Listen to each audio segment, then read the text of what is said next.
Okay, we're going to be drawing a snow globe today, and the little history that I was able to find out about snow globes is one, they're an emblem of winter, a cherished childhood memory. The early years are rather unclear, but what is clear about the snow globe that it traces back to Europe near the end of the 19th century. The oldest known description of a snow globe object from an 1880s U.S. commissioner's report, where a local glassware company showcased a group of paperweights of hollow balls filled with water containing particles that look like snow. And these water balls had a small man with an umbrella in them, and when you would turn the ball upside down, it looked like it was a snowstorm. So this is just one of the examples that I did of the snow globe, and as you can see, it's pretty simple. Has a little deer. I have some snowflakes in the background and just some greenery. I'm going to do another one though. It's a similar shape for the snow globe, and basically you can put anything that you would like into the snow globe. You could put a gift box, trees, you could do a gingerbread house, you could do just different ornaments. It could be the menorah. It could be candles, sleds, any kind of animal that you can imagine. So really, there's so many choices that you can use for your actual snow globe. So I have a piece of white paper. The materials you'll need for this will really just be a pencil and an eraser, skinny black marker, and a razor tip black Sharpie, and any color markers that you would like to use, and a ruler just to have a straight edge. So I'm going to just be using my marker to do the drawing, and for this particular drawing I thought I would draw a fox. So you can have a choice between a deer if you'd like, or a fox. So we're going to be coming from the top, find the center about an inch further from the top of your paper in the middle, and you can make a guide dot to get you started. And from that guide dot, you're going to just draw a nice big curve that basically fills up your paper. And you're going to take that going straight down. And you can use a ruler for the side if you'd like, or you can just freehand your globe. Now, a globe for the snow globes could be, we're going to go back to the guide dot and continue on to the other side. So you can see it's a nice size curved line, and I'm just going to then straighten that out. So I have a nice big U shape. If you wanted, you could use a small plate to create a circular snow globe instead of one that's a curved snow globe like you see here. And then I'm just going to use a ruler to draw a straight line connecting one side to the other. Now, what I've noticed about snow globes is they can have very decorative bases. This one's pretty simple. The one I'm going to draw out is also very simple, and then I'm just going to extend out a line past that straight line that I drew, a little further out than the snow globe itself. And I'm going to just drop my ruler down just a little bit and draw another straight line. And then you can just use your ruler to complete the end of that rectangle. Okay, and then you can do that on the other side. Now you could do a stand that's definitely more ornate, where it would have a diagonal line at the bottom, at the base of your of your snow globe. So there are lots of different ideas that you can use for your snow globe. And then the next section, almost like steps, I'm taking that line going a little bit further out again. And then I'm just going to draw a straight line running along the one I just completed, and then finish this off. So this one's rather simple. It's not very ornate, as you can tell. So you can do it very, very detailed, or you can make it pretty simple like what I've got here. So for my fox, what I'm going to do is I'm going to make a good sized fox in this snow globe that I've drawn out. So you could switch out your marker for a much skinnier one so you have much finer lines. And I'm going to start the side of the head over to the left side of my paper, and I'm drawing a short, very short curved line, and I'm going to draw like an angle line to draw out the ears. And inside the ears, you're just going to kind of make an oval for the inside. Okay, so pretty simple. I'm going to go to this ear, that the first one I started, and you're going to take a curved line and you're going to just curve under and over, and then you're going to continue that curve out for the back side of your fox. So you have the top part of the body drawn out. Now you're going to go back to the front to the other ear and draw what looks like a slope, and you're going to make like a small oval for the nose, and then you're going to just make a curved line for the bottom part of the head. Now I'm going to draw my eye just directly across from where I have the top of the nose. I'm doing a very short line that's at a diagonal, and I'm making a curve along the bottom. And all I'm going to do is just darken in the front part of that curve. I'm going to go back to the under part of the head and create my neck, which curves in.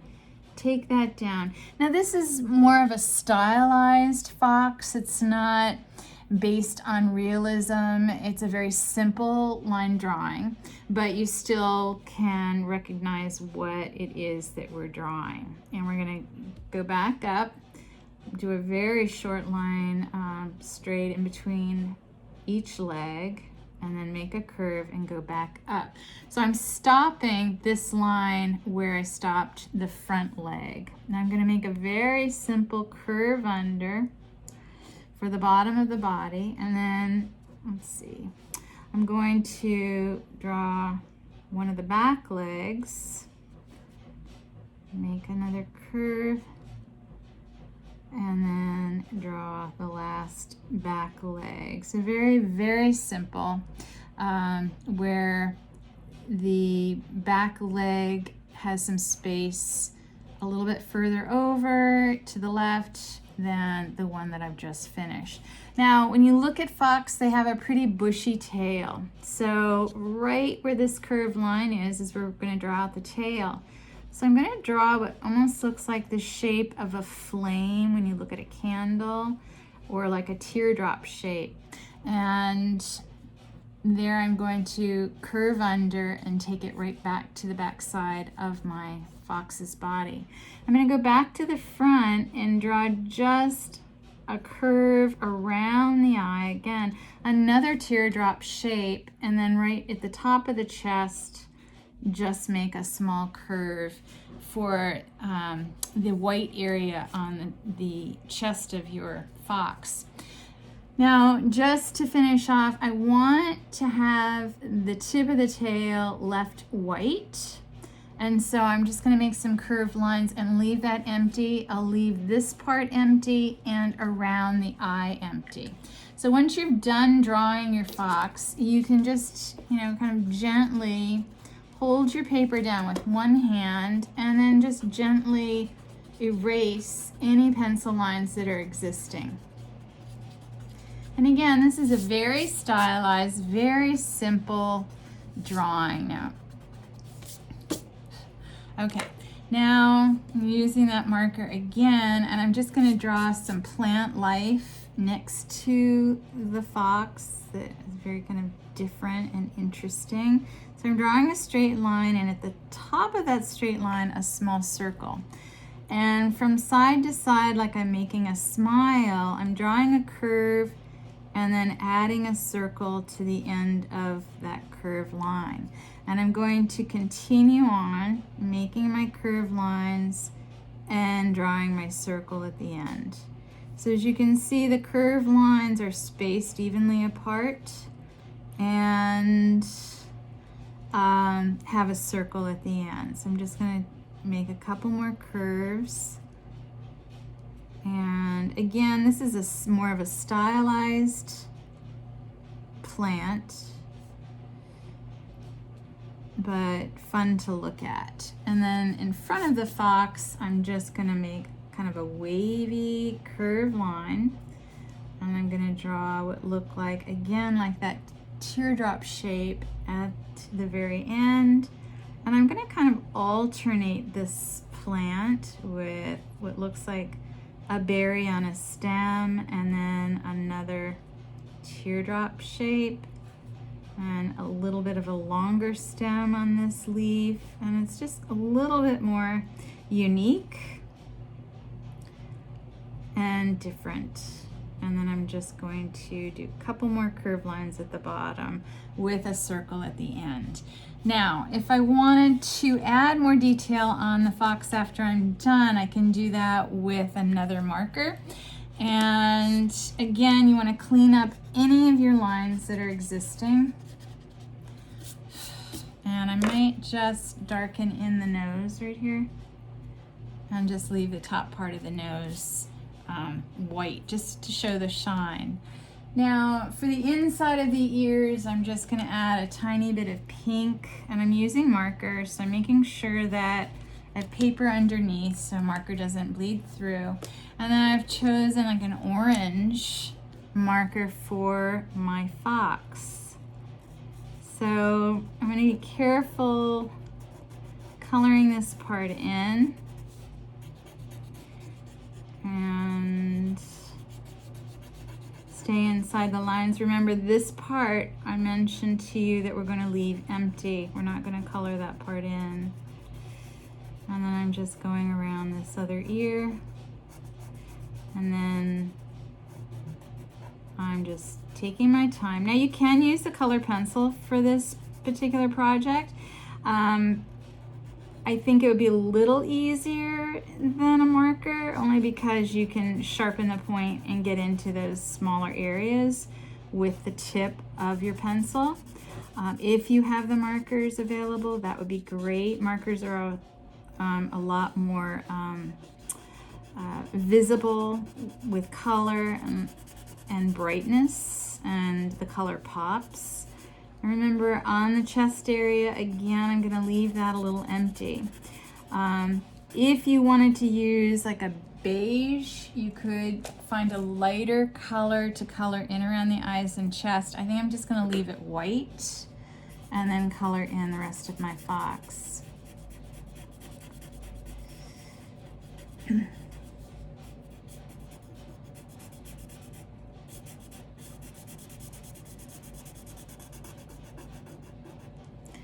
And I want to leave the tip of the tail white as well. So just so you remember that, I would suggest you color the bottom part and outline it so that you know that that tip of the tail will be left white. If you're not focused or concentrating on this, it's easy to color in an area that's supposed to be left empty if you're not focusing. So I recommend you focus when you're doing your coloring so that you're aware of what part needs to be left uncolored. And then basically the rest of the fox will be colored in the rest of the color that I'm using.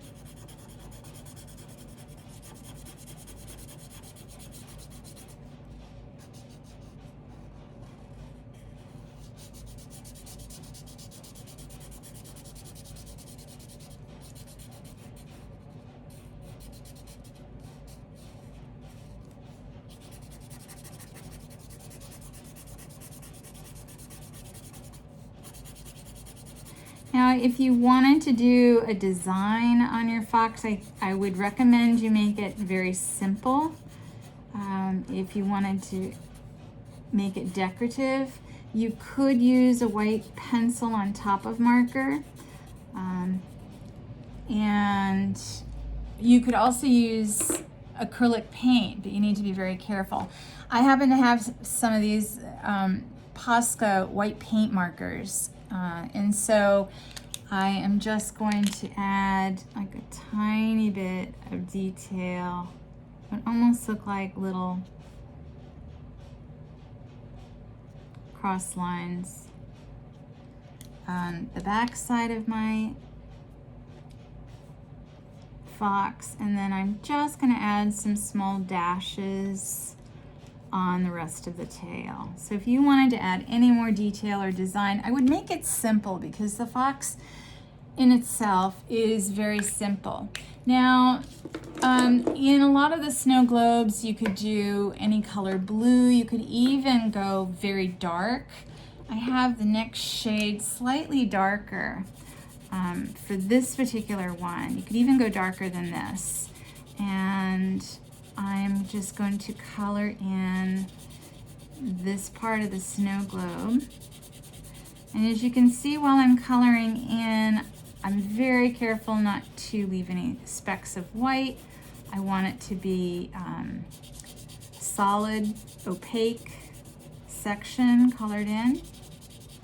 If you wanted to show a little bit of a reflection of light, you could add this particular shape inside. It looks like a, this looks like the shape of a moon, and that's not become full yet.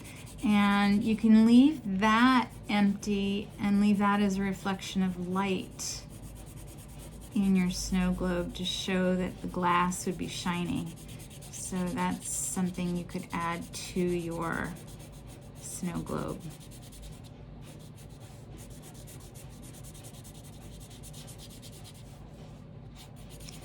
Just take your time going around your animal.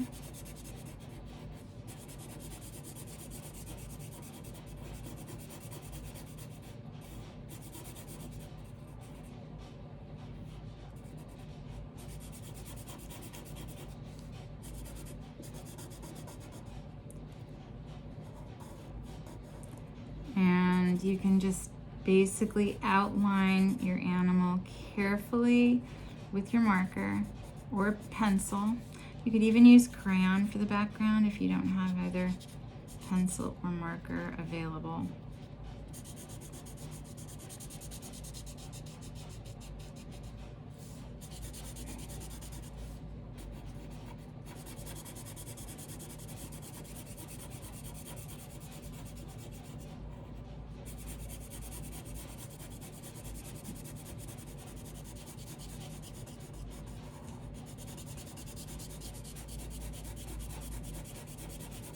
Now for the background, after you've colored in all of your snow globe, you could add some snowflakes inside the snow globe to create the snow.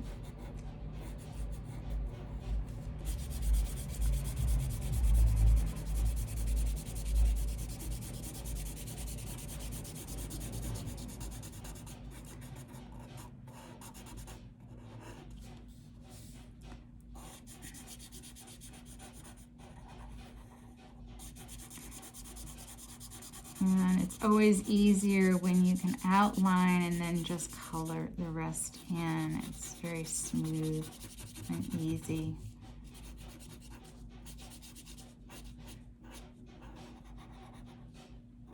Okay.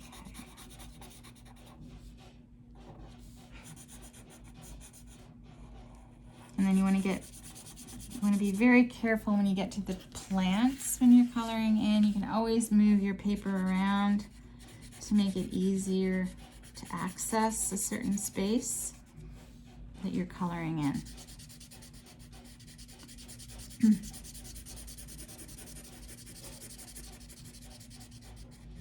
Take your time.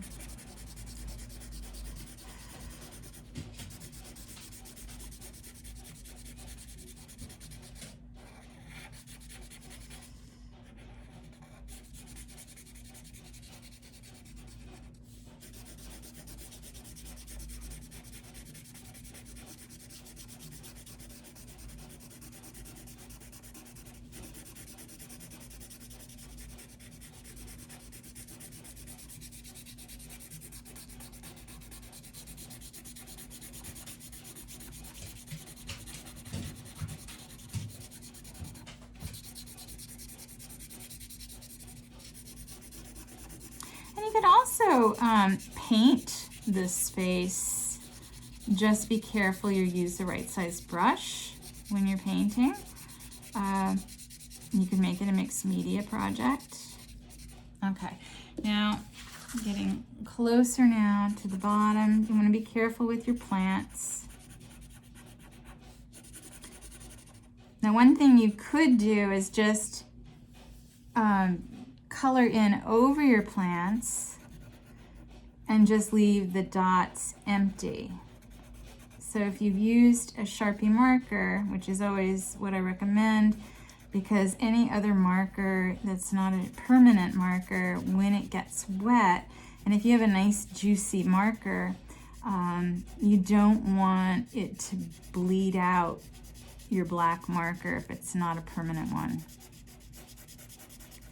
So all I'm doing right now is outlining the circles, and then I can just color in the rest of my plant that will still show up and leave the circles empty, or you can color them in whatever color you'd like. If you wanted to color them in purple or pink, you could do that.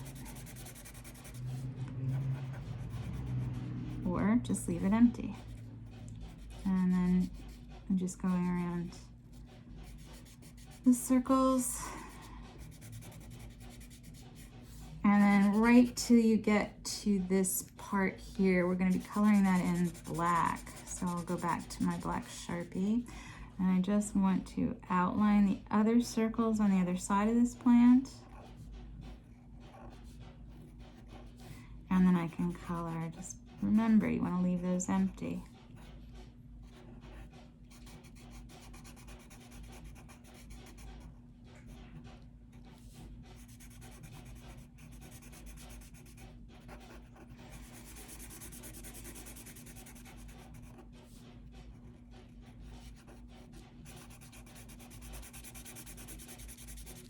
And you could always make the lines that I've drawn the plant out a little thicker if you wanted it to look a little bit more dramatic.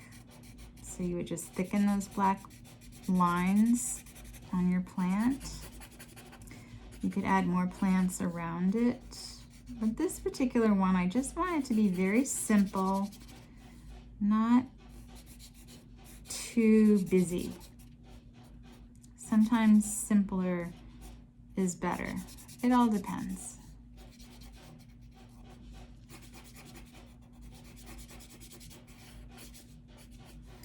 Okay, I'm almost done with my background. Then I'll do my stand.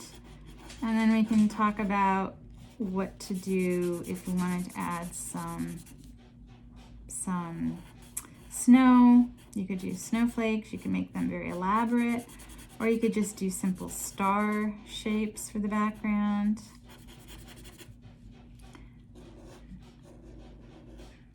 Remember, I'm just outlining this.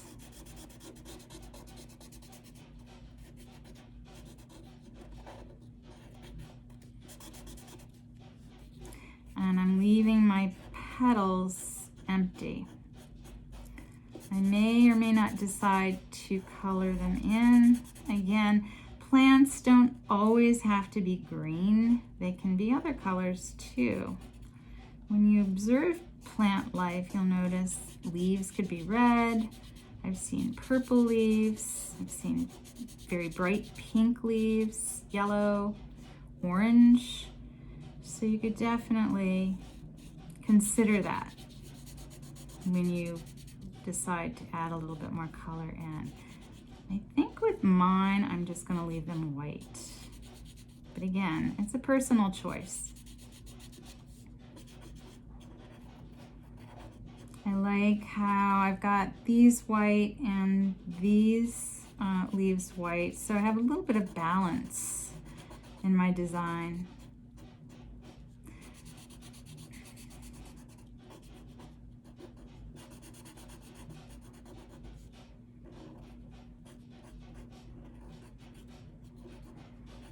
Always helps to have a new marker when you're coloring in. always makes it fun.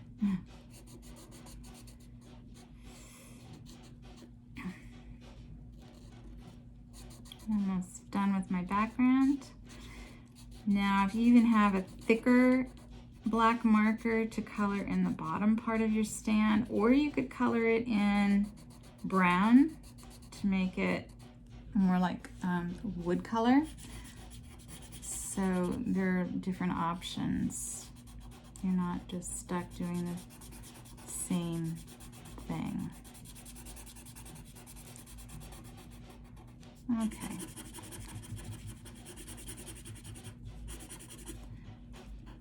Okay, so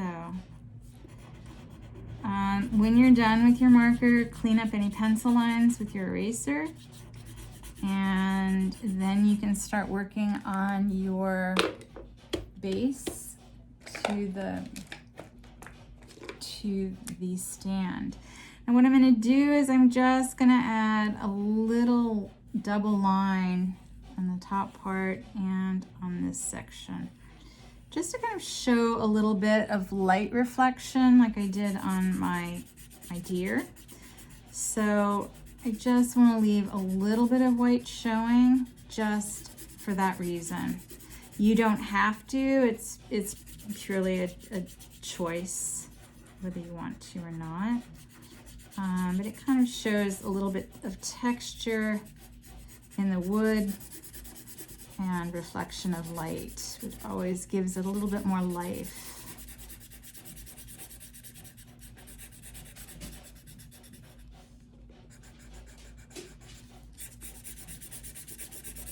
So I'm purposely leaving some white streaks on my snow globe stand. Normally I would say make sure you color all those areas in solid color, but I want to do that intentionally.